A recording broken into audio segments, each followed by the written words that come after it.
Good evening friends, welcome to my YouTube channel advocate Amit Kumar Gupta. अपने income tax के cases की series में आज जो केस हम लोग डिस्कस करेंगे उस केस का नाम है रिनाइसेंस सर्विसेज बीवी versus deputy commissioner of income tax.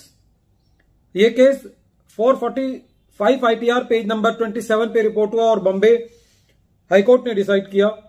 इस केस का जजमेंट अप्रैल 21, 2022 को आया।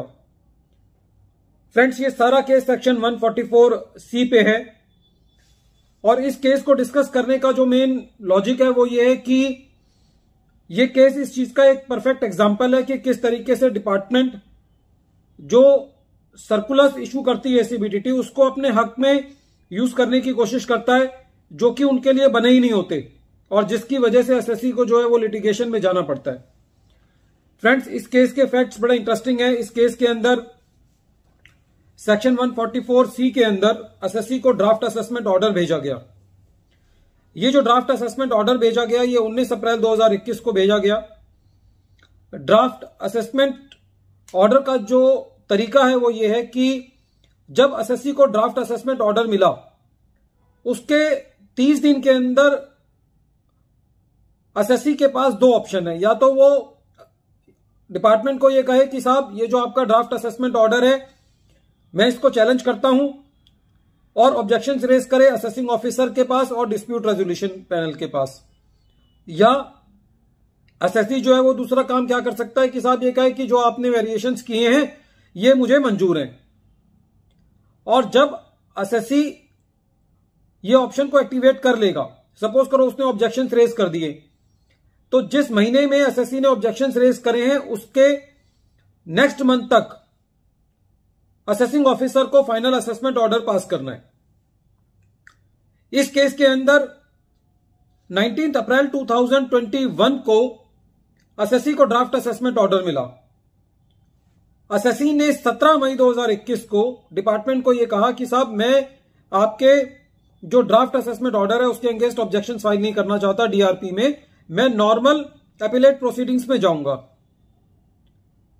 उसके बाद जो असेसिंग ऑफिसर था deputy commissioner of income tax साहब थे, उन्होंने जो असेसमेंट ऑर्डर पास किया वो 27 सितंबर 2021 को पास किया, जबकि जो सेक्शन 144C है उसके मुताबिक उनको वो असेसमेंट ऑर्डर 30 जून तक पास करना चाहिए था, क्योंकि 17 मई को एसएससी ने लिख दिया उनको कि साहब मैंने जो ये मैं ऑब्जेक्शंस रेज नहीं करना चाहता और मैं एपिलेट प्रोसीडिंग्स में जाना चाहता हूं। तो 17 मई को लिखा, इसका मतलब मई के महीने में अपनी असेंट दी, तो उसके अगले महीने तक 30 जून तक डिपार्टमेंट को अपना असेसमेंट ऑर्डर पास करना था। लेकिन असेसमेंट ऑर्डर जो पास किया गया वो 27 सितंबर 2021 को किया गया। तो जब ये मैटर ट्रेवल करता हुआ कोर्ट तक पहुंचा तो कोर्ट ने यह कहा कि इस केस के अंदर जो लिमिटेशन डेट के मुताबिक सेक्शन 144C के मुताबिक जो असेसमेंट ऑर्डर पास होना था वो 30 जून तक होना था और जो 27 सितंबर 2021 को असेसमेंट ऑर्डर पास किया गया वो गलत है, वो इनवैलिड है। इस केस के अंदर थोड़ा सा एक और फैक्ट क्या था कि एक डिपार्टमेंट ने एक सर्कुलर इशू किया था। जो सर्कुलर इशू किया गया वो सर्कुलर नंबर 8 था 2021 का, जिसके अंदर कुछ टाइम लिमिट की एक्सटेंशन दी गई थी एसएससी को कि वो अपना ऑब्जेक्शंस जो है वो 31 मई तक भी फाइल कर सकता है।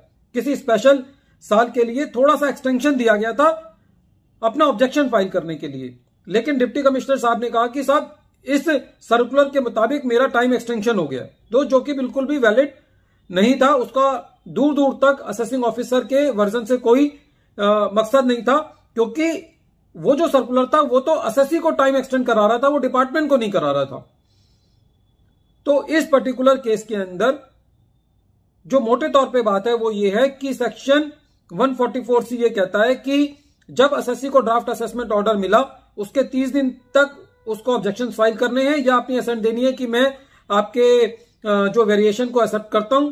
यदि वो नहीं करता तो जिस महीने में उसका वो पीरियड खत्म हो रहा है या जिस महीने के अंदर उसने अपने ऑब्जेक्शन फाइल किए उसके अगले महीने के एंड तक डिपार्टमेंट को असेसमेंट ऑर्डर पास करना है। तो यदि वो उस डेट तक असेसमेंट ऑर्डर पास नहीं करता तो वो असेसमेंट ऑर्डर जो है वो नल एंड वॉइड हो जाएगा।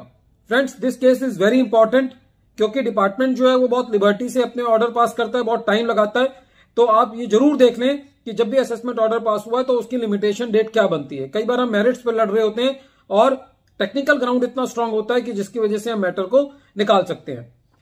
इस वीडियो के अंत में एक बार फिर मैं केस का नाम रिपीट कर रहा हूं। केस का नाम है Renaissance services BB versus deputy commissioner of income tax, and this case has been reported in 445 ITR at page number 27. Thank you, friends.